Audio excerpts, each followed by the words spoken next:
Bismillahirrahmanirrahim. Alhamdulillahirabbil alamin. Nahmaduhu wa nasta'inuhu wa nastaghfiruh wa na'udzu billahi min syururi anfusina wa min sayyiati a'malina. May yahdihillahu fala mudilla lahu wa may yudlil fala hadiyalah. Asyhadu an la ilaha illallah wahdahu la syarika lahu wa asyhadu anna Muhammadan 'abduhu wa rasuluh.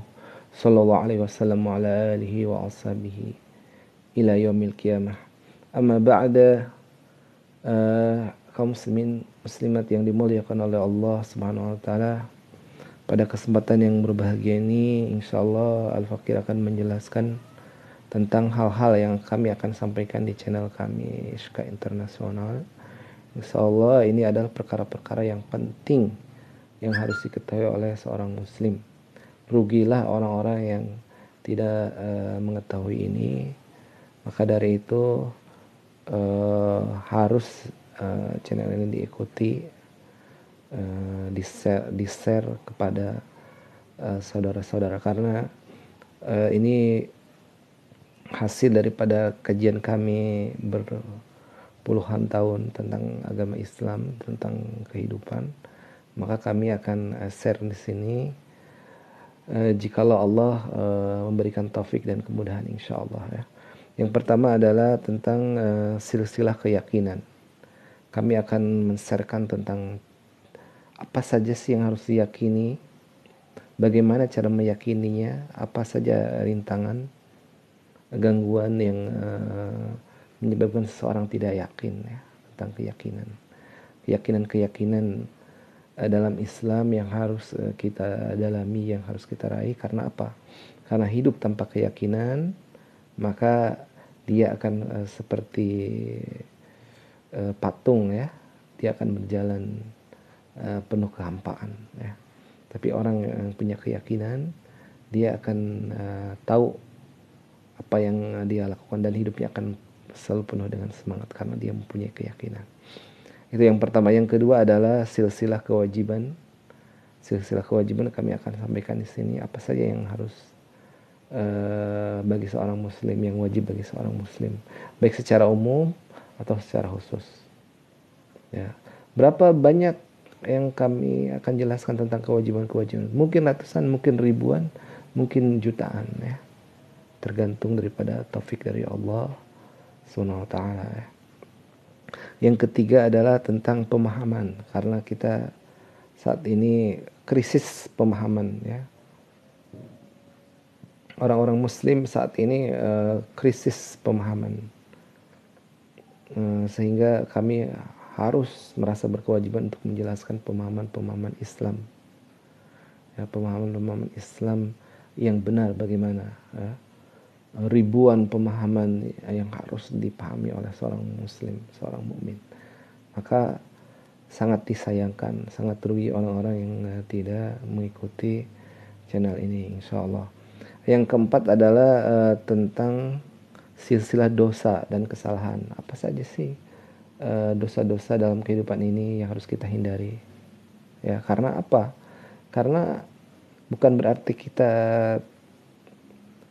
ingin dengan sesucinya ingin melepaskan diri dari semua dosa. Nggak mungkin kita ya, nggak mungkin lepas dari dosa, karena kita itu manusia pasti tidak lepas dari dosa dan kesalahan ya. Tapi kita harus menunjukkan kepada Allah keseriusan kita untuk menjauhi segala-segala apa saja yang dilarang ya, apa saja yang tidak disukai oleh Allah. Karena setiap dosa sekecil apapun, bahkan hal-hal yang makruh, itu tidak disukai oleh Allah ya, dibenci oleh Allah. Maka sebagai muslim yang baik, tentu kita harus mengetahui apa saja sih yang tidak disukai oleh Allah Subhanahu wa taala. Dan itu akan membahagiakan kita ketika kita bisa menjauhinya ya. Yang keempat adalah silsilah kesesatan dan kemungkaran. Ini kita harus tahu juga apa saja sih jalan-jalan yang sesat, kemudian jalan-jalan yang penuh kemungkaran, kerugian ya, kerugian apa saja. Kenapa harus kita mengetahui hal-hal yang sesat? Supaya kita selamat darinya ya.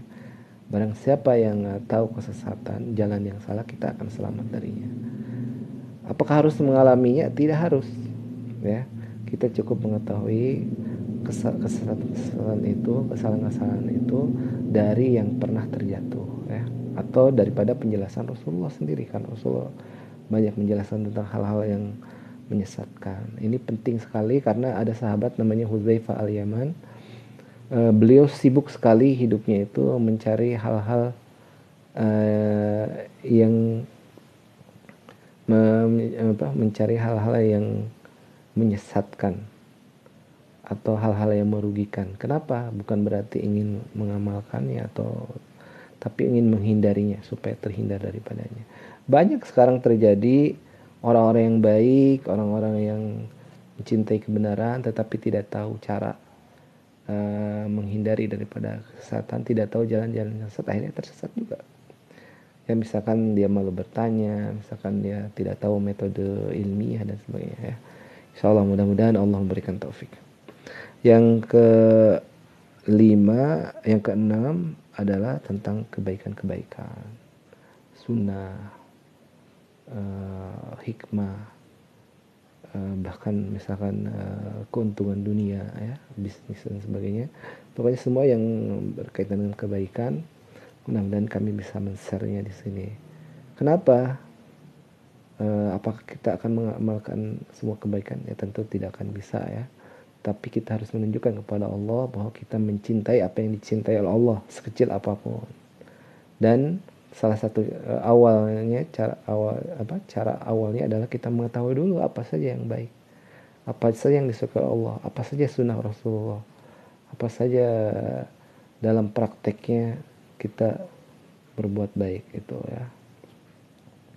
Tuh mungkin ini bisa sampai jutaan, miliaran karena kebaikan itu banyak ya, mudah-mudahan. Dan ini juga adalah sebagai bekal kita nanti di akhirat, karena ketika kita berbuat baik, kita mudah-mudahan menjadi harapan buat kita untuk Allah menyayangi kita ya.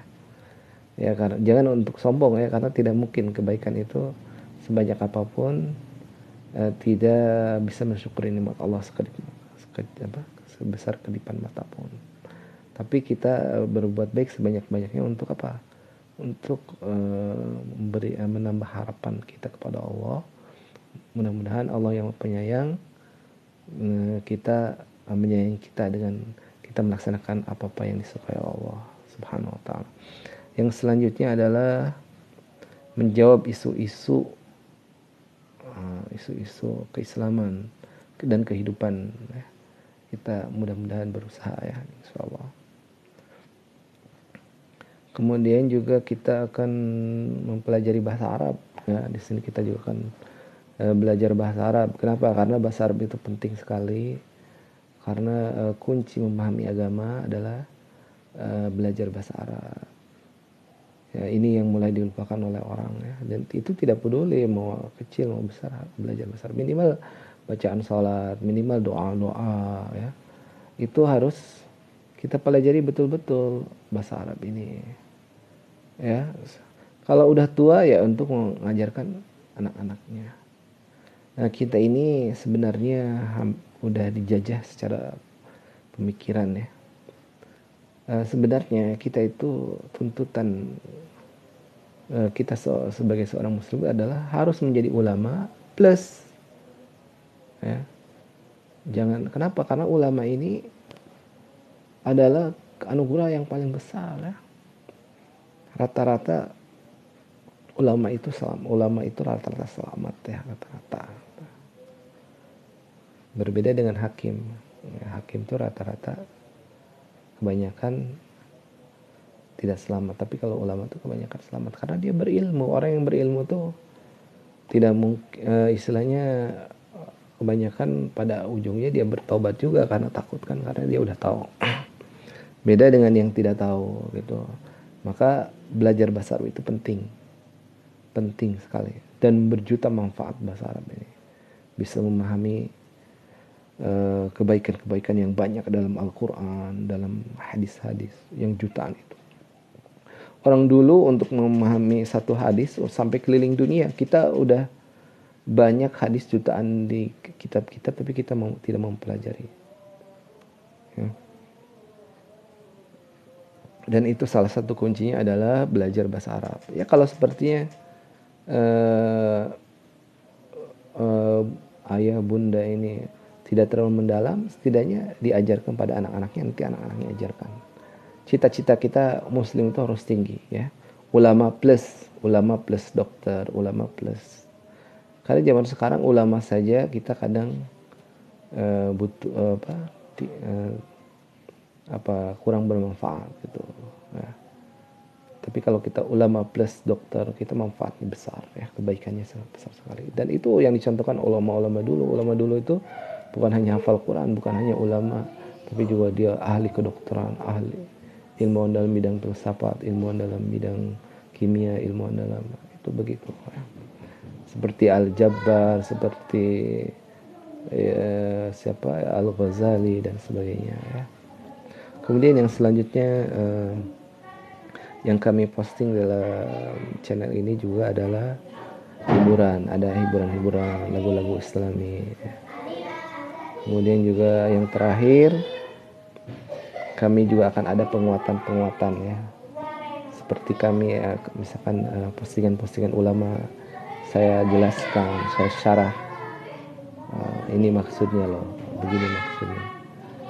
Jadi insya Allah tidak hanya saya yang akan menjelaskan, tapi juga dari postingan-postingan para ulama saya jelaskan demi untuk menguatkan pemahaman. Itu insya Allah yang akan kami jelaskan. Jadi channel ini insya Allah diikuti, dan nanti kalau udah kita sharing nanti dibagi-bagikan kepada saudara temannya.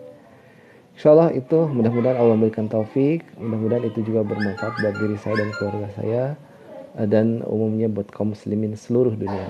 Alhamdulillahirabbil alamin, wassalamualaikum warahmatullahi wabarakatuh.